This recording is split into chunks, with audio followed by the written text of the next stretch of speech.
Hey, so it's been a bit. It's only been, slightly over a month. And for like the 7 people who are wondering, school stuff happened like, classes, projects, my normal job, me moving into my apartment, and, me and my roommates watching very safe, wholesome anime.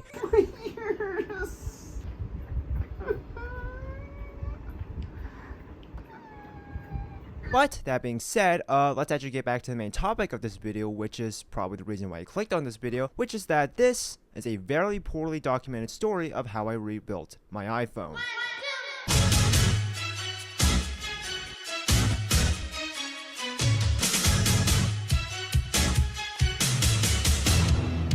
To start from the beginning, it all began when my original daily phone started to have some small but mildly inconvenient issues. First was that the charging port just magically started to not work anymore. So whenever I needed to plug in my phone, it just wouldn't charge anymore when plugged in. So I had to switch over to MagSafe in order to actually, keep using my phone, which is not the, biggest issue in the world, but it is still an issue nonetheless. Another issue I was having was the fact that my battery was starting to lose its charge, and it was in general just getting old, with its battery health being around 82% before I decided to, rebuild my entire phone. But in actuality, the biggest issue I actually had with my old phone was the fact that, I was running out of storage. And that's it. You can always just download less gotcha games, right? Are you insane? What else am I supposed to do in my life? Touch grass? Hey, cool. And since I no longer had any type of warranty on my phone, taking it to a Genius Bar or any kind of Apple store for repair was pretty much out of the question. So the next logical choice was to just, deal with it, repair it myself, or, be a little bitch and just buy a new phone. USB-C has become a universally accepted standard. So we're bringing USB-C to iPhone 15. The same cable can charge Mac.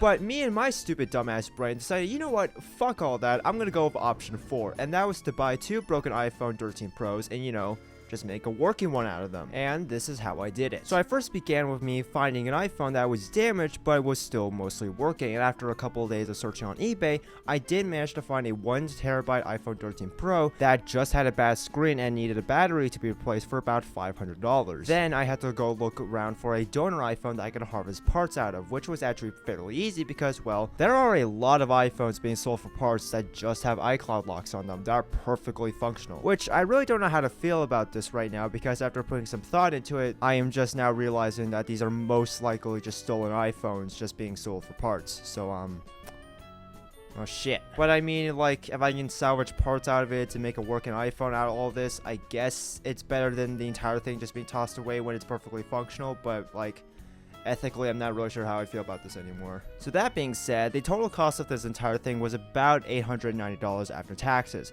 $500 for the 1TB main phone that I will be repairing, $280 for the donor phone, then about plus $50 for the iFixit tools that I need to get to help me do this repair. So after about a week, everything did manage to show up, and now it was time for me to get to work. And so after watching about 7 different teardown videos of the iPhone 13 Pro, I did manage to finally, get the goddamn phone open, because, Apple just had to glue down everything. Also, I legitimately don't remember if I said this before, but disclaimer, this is not a tutorial of, how to open up an iPhone. This is just me showing how I kind of opened up an iPhone and then, repaired that iPhone. So if you actually do need to do something like this, consult a different video that is not this. So, yeah, let's move on, I guess. So after getting the entire phone open, well, time to do it all over again. So rinse and repeat, I then began tearing down the donor phone to harvest the screen and the battery, which after checking on Coconut Battery, it turns out the battery health on that phone was basically at 100%, which, damn, wow, it turns out I didn't have to buy a whole extra battery replacement, so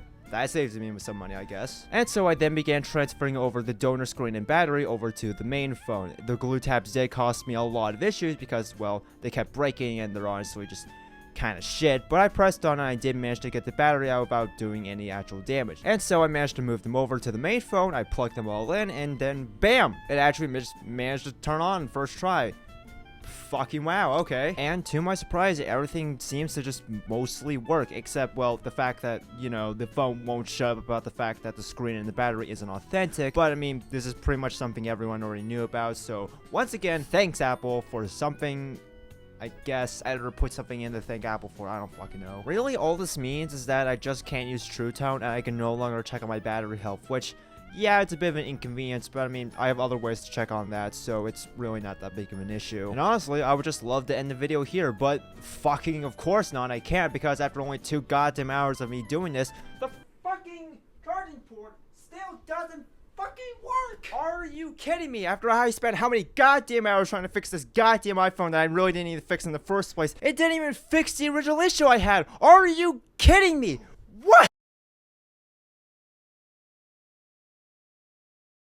Okay, there's still a way I can make this work. All I have to do is just, you know, move over the logic board, the cameras, or pretty much the entire phone over to the body of the donor phone, which, to be fair, is in better condition than the 1TB phone. Also, I do like the color more. So, sure, fuck it, why not? We're doing this anyways. And after watching God who knows how many teardown videos later, I did manage to move over the logic board, camera modules, and all the other necessary components over to the body of the donor phone. And luckily, I did manage to not fuck it up so much that the phone did manage to turn on, and so far, it works. As far as I can tell, there are really no actual issues with the phone after me moving it over to a completely different body, so alright, that's cool. I guess I can say I did that now, whatever. And what do you know, the goddamn charging port works now.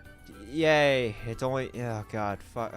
And as of recording the script right now, it's been about a month since I did this, and so far, I haven't noticed any actual major issues, other than the fact that, you know, iOS doesn't stop complaining about the screen and battery being authentic, but other than that, it works. So in conclusion, this was a very stupid idea and most people should probably never do this ever. But for the most part, I honestly am kind of glad I did do this because what I gained out of this was experience in dealing with iPhone repairs, which is a genuine skill that could possibly help me in the future. But that being said, this is Apple we're talking about and they will do literally everything in their goddamn power to make sure they deem a repaired iPhone as a glorified paperweight. Even having the thought of repairing your own device is basically a sin against their own gods, their stockholders. But all jokes aside, this does lead into probably one of the main questions of this video. Did I even save money on doing this? Okay, so the entire project cost me about $890, and then I sold all the broken iPhone parts for about $220, which after eBay fees is about $185. So $890 minus $185. In the end, I was pretty much able to get a mostly working 1TB iPhone 13 Pro for about $705. And buying a used one of these on eBay would have cost me about $820-ish after taxes. So basically, I saved like $100. Ain't good enough. But also, this does give me a good feeling that I was able to save a pretty much perfectly working iPhone from being tossed away, I guess. But then again, me buying another phone, even though I did repair it, does offset any good I did, because if I actually did want to become more green, I would have just bought a new battery and charging port and just repaired my own phone and just be done with it. But who the hell actually really cares? Because now I can download as many goddamn gacha games as I want now. So go deal with it, I guess. Video coming out next month probably. I don't know.